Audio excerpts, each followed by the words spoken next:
to live a different life now. I want to live my sober life. I don't want to die. I'm on the verge of dying because I'm a vicious alcoholic. And God, this is some interesting stuff. What the hell? I haven't took drugs in 6 days. And for me, that's a miracle. I've been lying to everybody else and think I was sober, but I'm not. This is my 6th day. I'm never going to use again.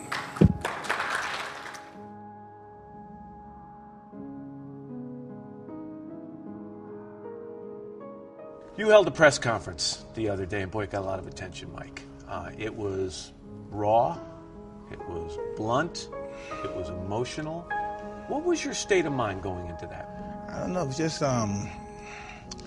being honest. People blew it out of proportion, pretty much. You know, I felt I haven't drank for 4.5 years, and I took a drink, and I started drinking. I just started chugging them, wing, wing, wing, wing, and I got I'm so ironic because I started feeling really guilty, and I don't know why I feel guilty because pretty much I really don't care about that situation because it's a personal situation, and I don't know. I didn't feel good. I just didn't feel good talking to these people, knowing that I took those shots the other day. What, after 4.5 years of sobriety, what was it that got you to take that drink? I don't know, too much stuff coming at me. I'm doing my auto documentary, the sports documentary I was doing with my friend Alan Freed for Fox Sports, and I did that. I was doing everything started creeping up on me, hitting me, boom. I started going to my old neighborhood, and I started dealing with old wounds that opened up, and it was just overwhelming. I had no idea it would be that way. What you said at the press conference, you said you'd been lying to everyone about being sober. When I start drinking and I relapse, I think of dying. You know, I'm in a real dark mood. I think of dying. And I don't know, I don't want to be around no more. Sometimes I don't want to live when I'm in that state. It's just really difficult to discuss. I don't know. I'm not experienced enough in my recovery to really pinpoint it. It's just a really dark moment in my life when I start. So you said you think about dying at that time. I went back and I read some interviews you've done over the years. And you know what I found, Mike? I found references on your part to suicide dating all the way back to the late 1980s. This is something that's come up from time to time in your life. How much do you think about it? Not that much, but I do think about it every now and then. Years. It's not like I want to shoot myself today or something. It's just sometimes if I get drunk, I'm just not the same guy. If I'm drinking, I'm just not the same guy. So I just need to see my friends and see my sponsors and talk to them. And it's pretty personal. I just wish I didn't say it, but that's just how I felt. You regret saying it now? No, I had to say that. I just had to say that because I had to be honest with myself, because regardless of how much I love my wife, I love my children, and if I'm not honest, it'll never work. I don't care how much I love them, it's not going to work. I talked to someone who's very close to you.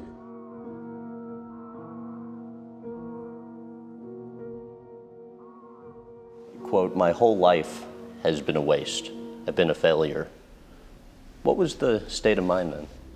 I don't know. I wanted to be a better fighter, I believe. And I just don't believe, I don't know. I just don't believe I was as good as I could have been. Another one, you said, "I'll never be happy. I believe I'll die alone. I would want it that way." Well, that's just how an addict talks. When addicts are high and addicts have an addiction, they talk like that. Everything's extreme. If I don't get my way, it's the world's the end. Really? Yeah, pretty much, yeah. You were a half hour from the Strip. A couple of years ago, how much did your life sort of revolve around the Strip? Pretty much a great deal of my life evolved. I was just pretty much out there. It's believed to be having fun, and it's very accessible. So I just had a little vacation down there. It's interesting you say believed to be having fun. It might have seemed fun, but it wasn't really. No, I'm just like anybody else. I'm a pleasure junkie. I wanted to have fun. This is what I believe is fun. I'm in Vegas, and can basically do what I want in Vegas, and that's just what I done. That's just what you do when you just, I don't know, I guess you're lost trying to find yourself at that moment.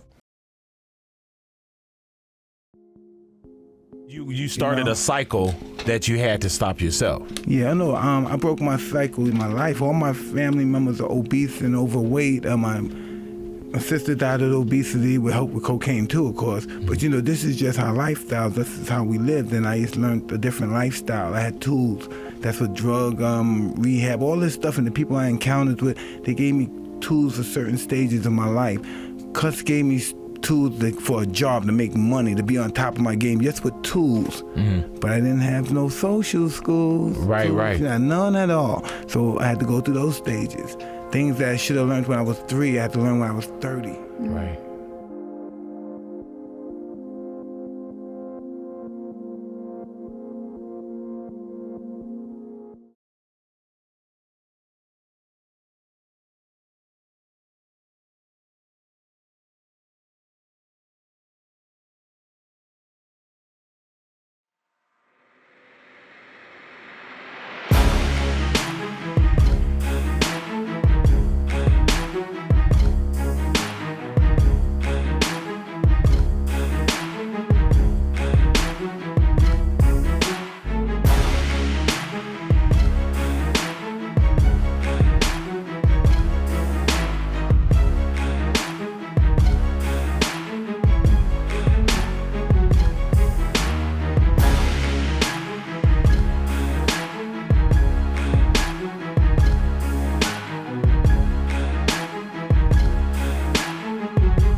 I'm a god.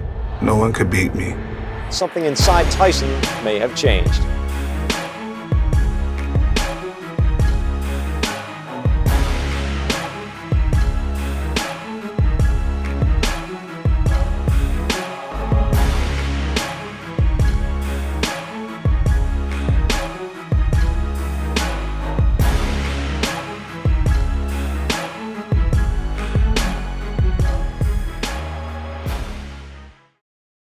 So you end up going to rehab and you learn life skills, I understand. What sort of skills did you learn that helped? I just met a great, I don't know, what can I call it? A conglomerate of just interesting, dynamic people that just had my interest at heart as a human being, you know. And it's just, that rehab world is just like how would I say it? A utopic world. Everyone's happy. What is it like? It's like everyone's happy, everybody's positive, and we're gonna win, and don't worry about it. And everybody has hard stories, but they're overcoming, and that's awesome, man. Some people think it's even like a cult, but that's just an awesome spirit, and just to be in the midst of when it's really properly performed, you know.